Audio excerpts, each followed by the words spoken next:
Namo tassa bhagavato arahato samma sambuddhassa.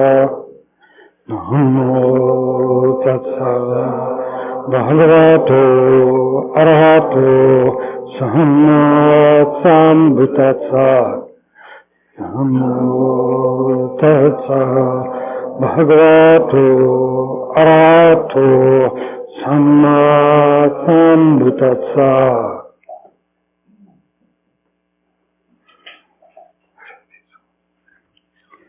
Okay. Today we begin the second of the immeasurables. And it's all dependent on the first. So those who missed the first have missed it all.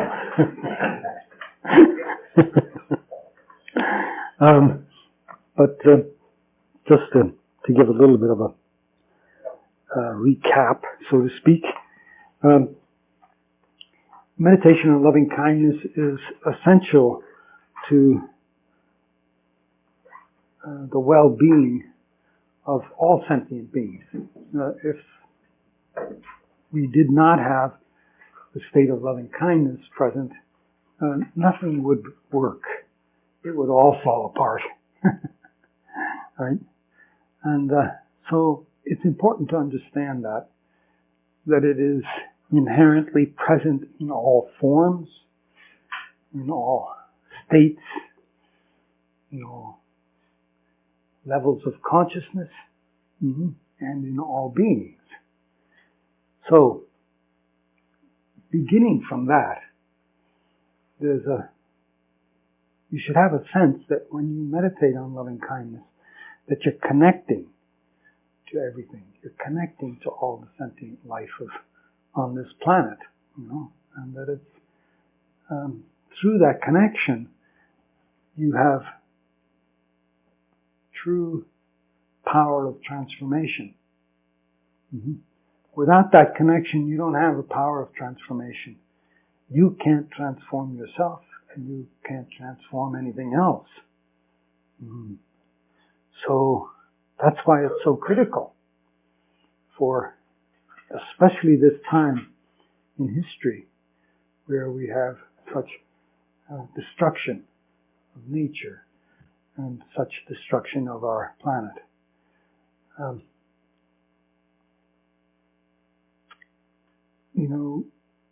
It's critical to the unfoldment of your being, but everyone is dependent on your work. Everyone. And I think you have to have a sense of that when you practice, when you make your little effort to connect, to be aware of the interconnectedness of consciousness and life. You are sort of moving in a direction which is in accordance with reality, which is in accordance with truth, which is in accordance with the universe. And in that sense, you should think that your practice is the effort of the universe. Rinpoche would often speak about the effortless effort. This is what's happening. This is the effort of the universe to unfold. It is consciousness moving. And so you are a part of this. You are an integral part of it. And you are an important part of it. Very important to see that.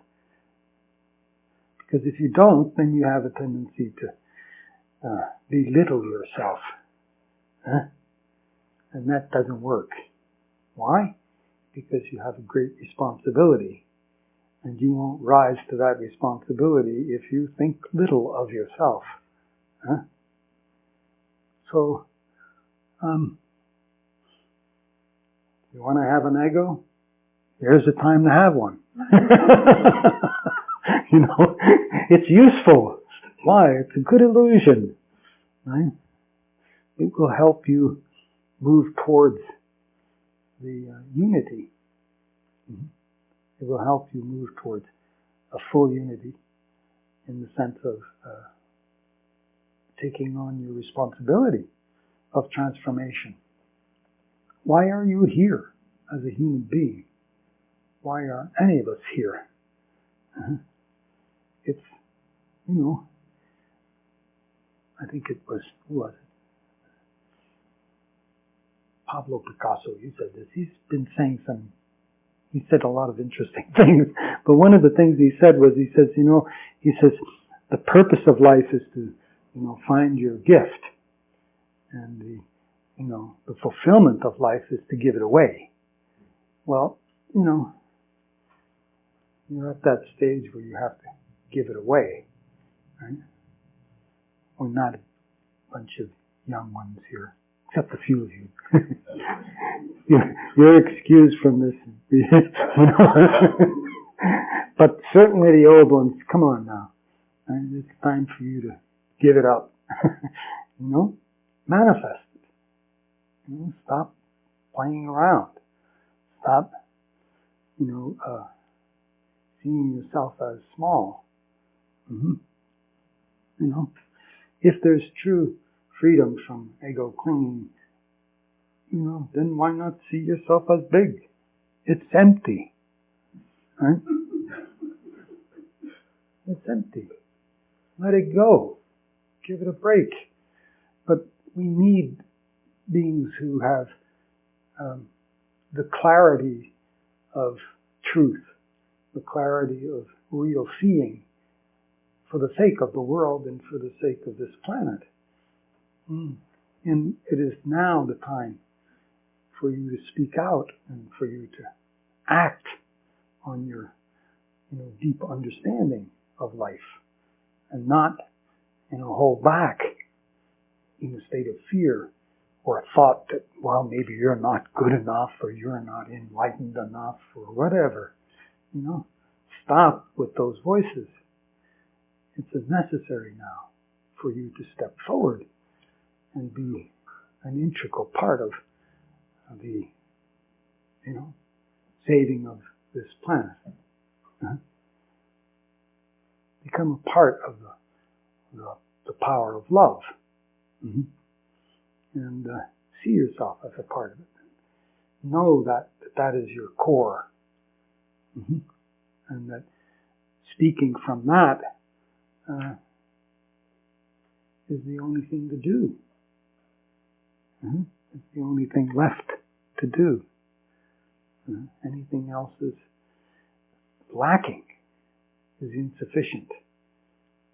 And so that's what, the beginning or the basis is. And then I want to speak a little bit about something called empathy. The ability to experience the suffering of others. And when you're in a state of loving kindness, right, it's a natural phenomenon. Have you ever, watched someone, putting a nail in and all of a sudden they hit their thumb with the hammer and you go, oh, you feel it, right? It's direct, right? Or if you're, this is the sense that you are one, right? That you can experience others. And the suffering of others. And so people who can't do that or who don't do it are fundamentally ill. And you should have compassion and pity for them because they are in a mental illness. They have mental illness. Right? They are psychopaths who can't experience the suffering of others, so they just do what they want to do. They imprison people. They destroy lives. They don't care. And they become very successful, by the way. Oh, they're really upstanding citizens. They're your real businessmen, aren't they? So that's not the path. That's illness. Right? So the path is to experience others and know their suffering. But when you do that, you also know their joy. Right? It's not just one thing. Mm-hmm. But from a state of loving kindness, there's a spontaneous action of helping. You move quickly, spontaneously to help the other person. It's not a resistance. You don't think about it. You don't say, "Oh, gee, should I do this or should I not do this?" And no, it's something that comes from your heart, and you just move quickly to alleviate that suffering. Mm-hmm. That spontaneous action is what you need to cultivate. And you need to cultivate it in many, many ways, in many directions. You need to recognize it within yourself as compassion. Mm-hmm. The manifestation of compassion. And, it's wonderful to do meditation on Chinrezi. It's important to do that practice on a regular basis and so forth. But you have to focus on the reality of your life on a day-to-day level. And if you can't respond to another person's suffering, something's wrong. Come on now. Yeah. You should be able to see and know that someone else is suffering, and then respond to it. And when you meditate, reflect upon the moments when you are somehow frozen, incapable of response. And then say, what is that? What is blocking you from that response, that natural response? So, and then compassion takes many forms. It's not simple. Because it involves skill and means. You become skillful at helping others. You learn how to help others. Right? You study it. It's a discipline. And you take this up as a real job. You want work? This is the real work in the world. Right? You want a profession? Okay, this is it. So, take it up with seriousness, with a sense of that you can do this, and that you begin in the simple ways that are directly in front of you, that are the everyday relating to the people around you. That there is kindness present, and that there's this sense of giving, this happiness of giving, and celebrating, that giving to others, and feeling good about that. And you feel good about life, they always talk about suffering, and I think to myself, well, maybe they should do a little more giving, and then they wouldn't have so much suffering. Maybe when you give, then you start to celebrate instead of suffer. And the more you give, the less you are, which is wonderful, because you've forgotten yourself, which is the point of it, isn't it? To forget who you are, that you're not carrying this ego around with you, like some kind of a weight, this mental formation that you think is real, and that is the same person that goes to sleep at night, wakes up in the morning. What? It's nonsense. If you really want to see it, you look in the mirror and there's a different being every moment. And that perhaps is frightening to some. But maybe it isn't to others.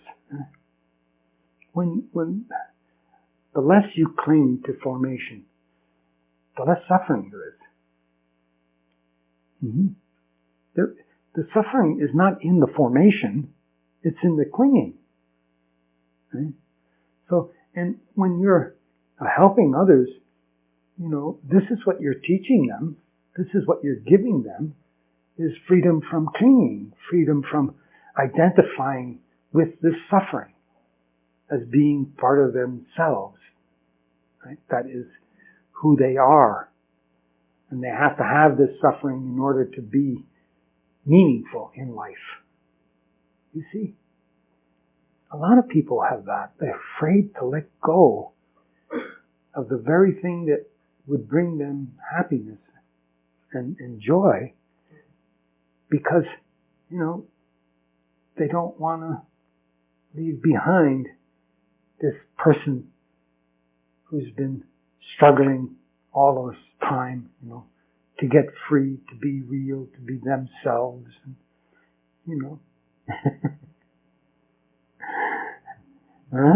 to get free of mommy and daddy, all these things, you see. Well, you might just forget it, I mean, when you get older, maybe you should just forget it, okay, it's enough, enough therapy, get on with the giving. Stop trying to heal yourself and forget yourself. Forget yourself in the action.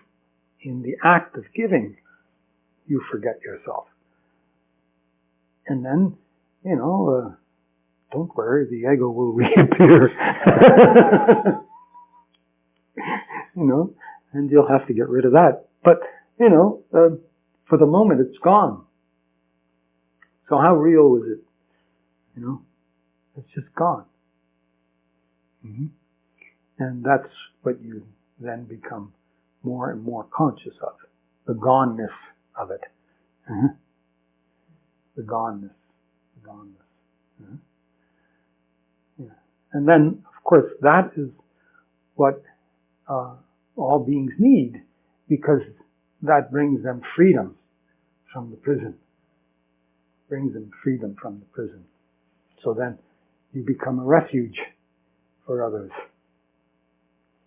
They like to come to you just because you help them experience freedom. That's all. Nothing else. And it has no other purpose. It's not like, you're doing it to get something or get somewhere or attain something. Mm-hmm. It's a natural phenomena. And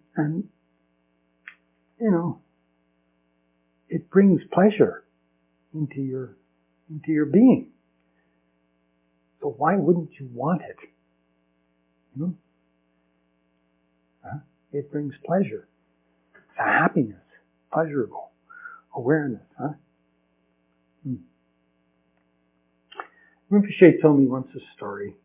I usually don't do this, but I will anyway.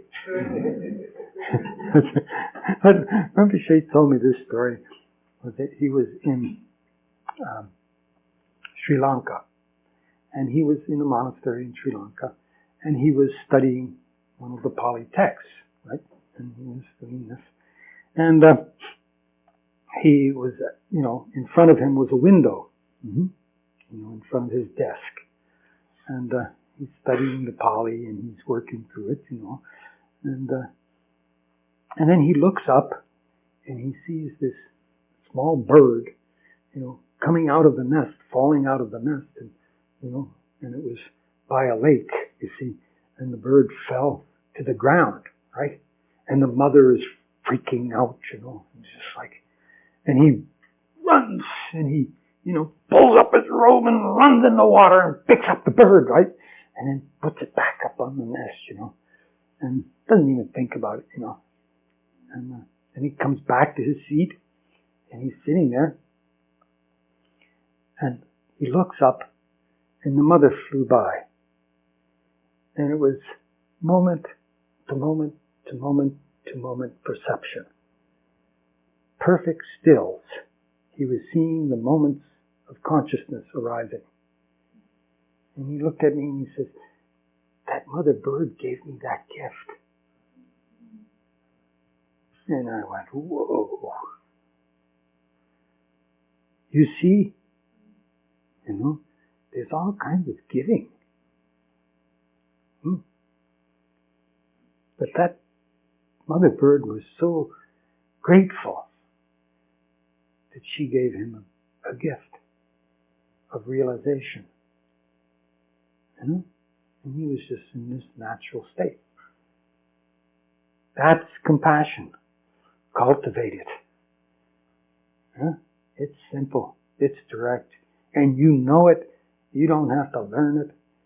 And you don't have to be a Dharma practitioner to do it. You just have to be a good human being that responds. You have to have real responsibility instead of the false responsibility that you have been taught by your conditioning. It has to do with what you think is right instead of knowing what is truly correct from your heart. And, we've all been conditioned. We've all been taught how to do this and how not to do that. And generally good teaching. There's nothing wrong with that. But it's not the spontaneous arising of compassion. And you should recognize the difference. Ethical behavior that is following rules and rituals is reasonable for a certain time, as a certain level of consciousness. But it's, still in the realm of ignorance and pathujana, right? Not knowing. You want to know for yourself. Well, abide in the state of loving kindness and respond. Truly respond to all those sentient lives around you that are in need, that are wanting, that are hungry, that need food, that need, attention, that need care. And have a sense of that all the time. And have a sense of it in relationship to the planet. It's not just, human beings. It's the whole planet. The planet is suffering.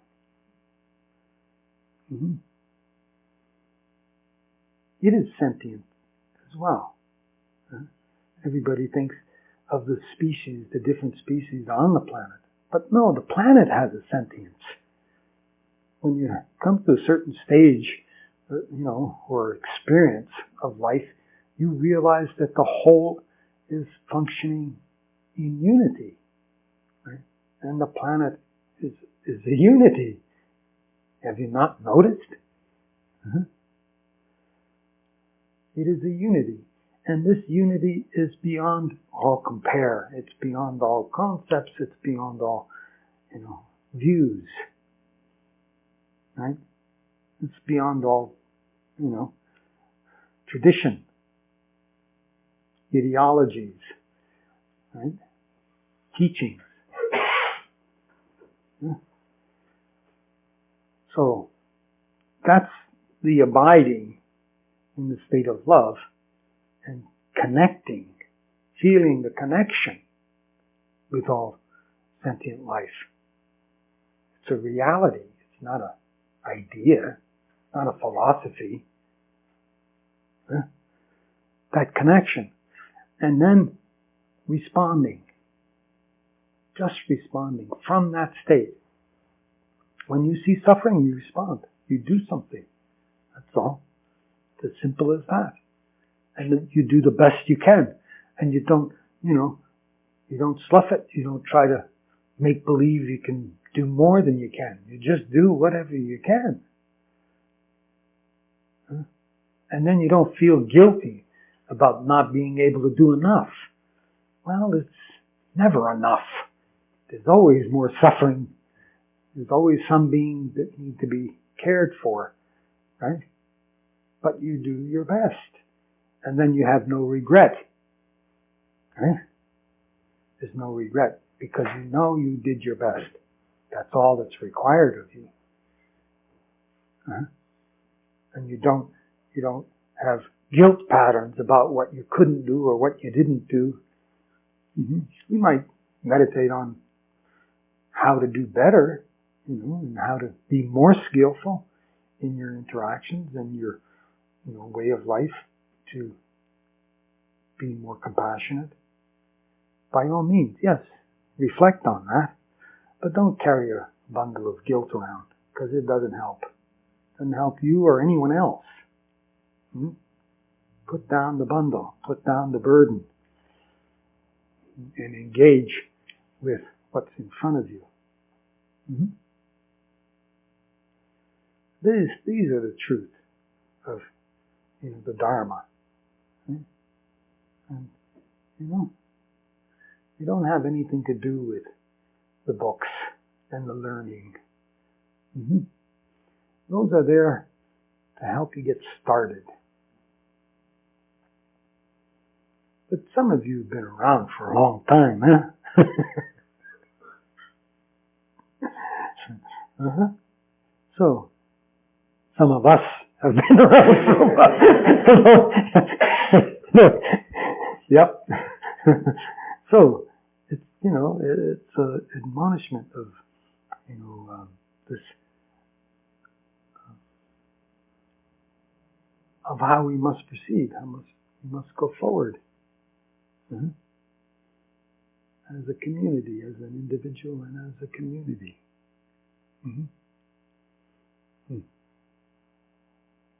Well, I'm going to just give a short, kind of technique for the practice of this meditation, and I'd like you to focus on this part of the throat, right here, and you imagine or visualize a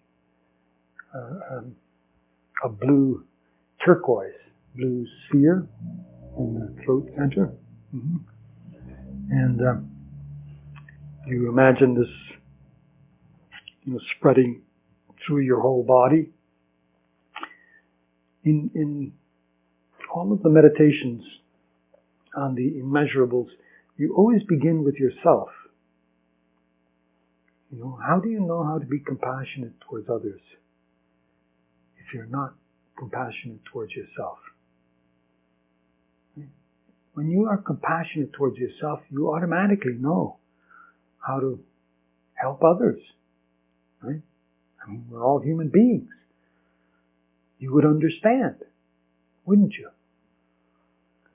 Okay, so first, compassion towards yourself. Like how, being compassionate towards yourself is to acknowledge the ways in which you need to unfold in order to fulfill this potential. So that's very important. So you spread, this light of compassion through your whole body. Right? And that's the first stage. And think of all the things that you need to unfold at this moment, and think that they are being fulfilled. That you have everything you need, and that this is real for you now. So meditate on that for a few minutes. Okay?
I want you to take this turquoise light and fill the whole room with it.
Now I want you to expand the light to include an entire city block.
Now expand the light to include 2 city blocks.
Then expand it to include the entire city of Boise.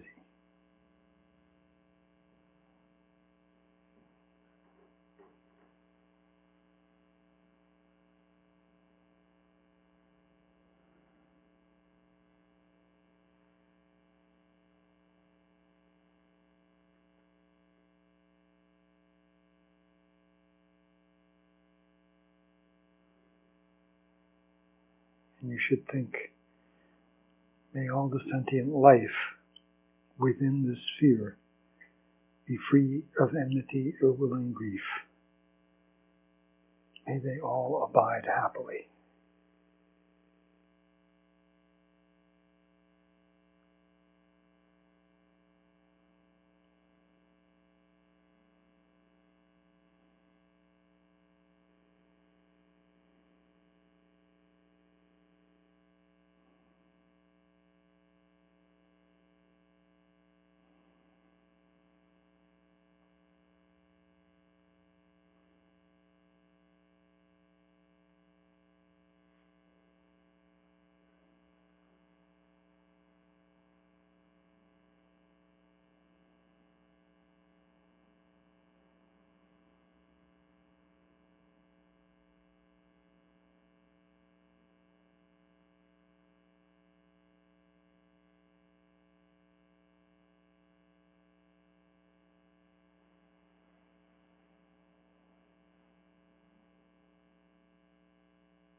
Okay. Okay. So,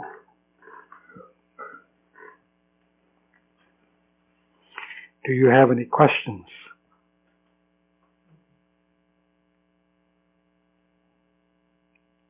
It became apparent there was no difference between needing and having.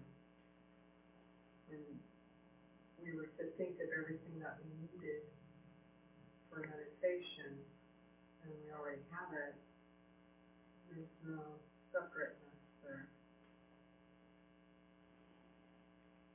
Mm-hmm. Yeah. It's good to experience that, you don't need anything.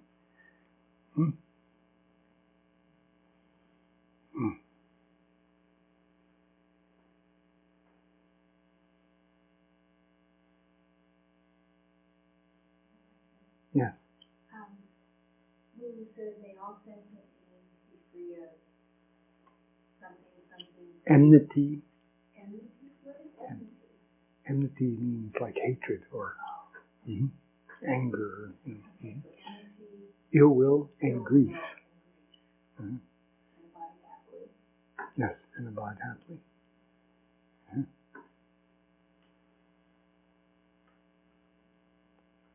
It's one of the traditional prayers from the Mirror of the Dharma.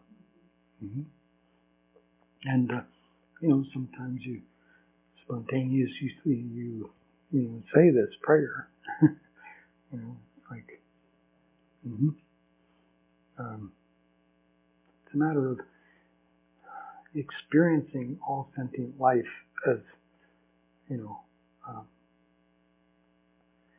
needing refuge. And so you become a refuge for those who are in suffering, all sentient life. And, it's ordinary. We have a new cat in our household. His name is Subhuti. And Susan was driving down the street, with this truck in front of her, and she heard this cat just crying out. And so, and the truck driver, he heard the cat too, and they both pull over to the side of the road and get out. And he looks in the truck, thought maybe a cat got, caught in the back of the truck or something. No, and the cat is, crying. And then they realize it's underneath the car, underneath the truck. And so they both get down underneath the truck and they're trying to, bring this cat out. And the guy realizes it's on top of the gas tank. Right? So, so grabs hold of the cat's tail and wouldn't let go and pulled him out. Finally got him, and held him and took him home.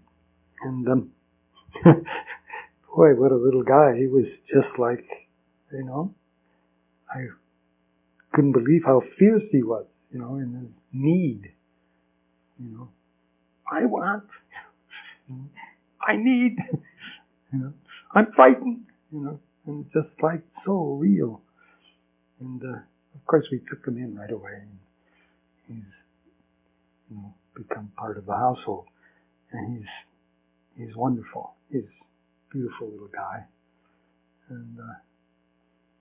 And the thing is that that little activity or that little action produced such joy, right, in the life.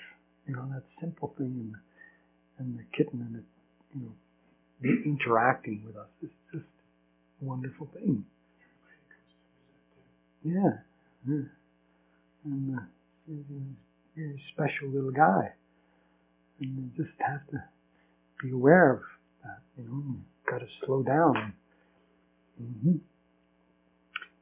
And realize the intelligence present in all the life forms around you and what they're communicating to you, and listen,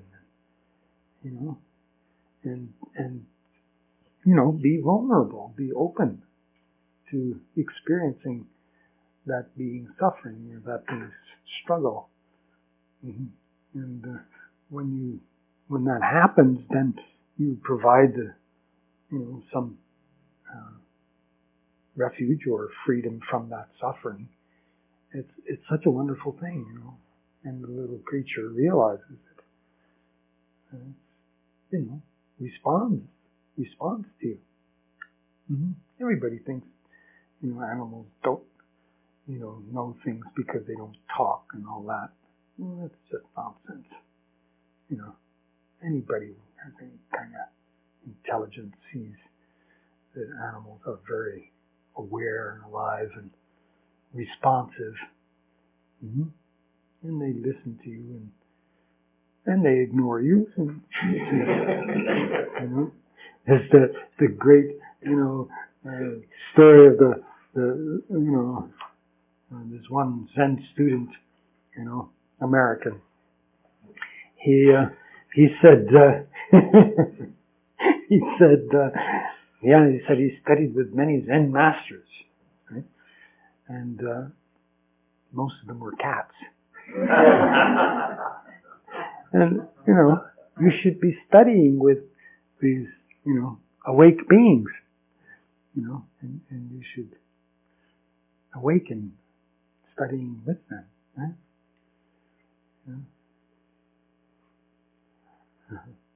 Sometimes, in the past and sometimes now, I feel the acute loss of, our teacher, Namjo Rinpoche, right? But, the teacher is everywhere. The teacher is giving to you all the time. All you have to do is listen and watch and be open to that intelligence, speaking to you or prompting you. And this responsiveness is very important. It only happens when you're open. When you're closed or you're, caught within your, internal dialogue and you're struggling with this and that and that and this and, it just doesn't work. Let go of it and then look and see what's there. And it's teaching you all the time. The reality is teaching you. And that, of course, makes your life very interesting. Everywhere you turn, you're being, called out to respond to life. And this is, it's a wonderful thing. To not respond is just to go dead. And in many ways we've been taught that.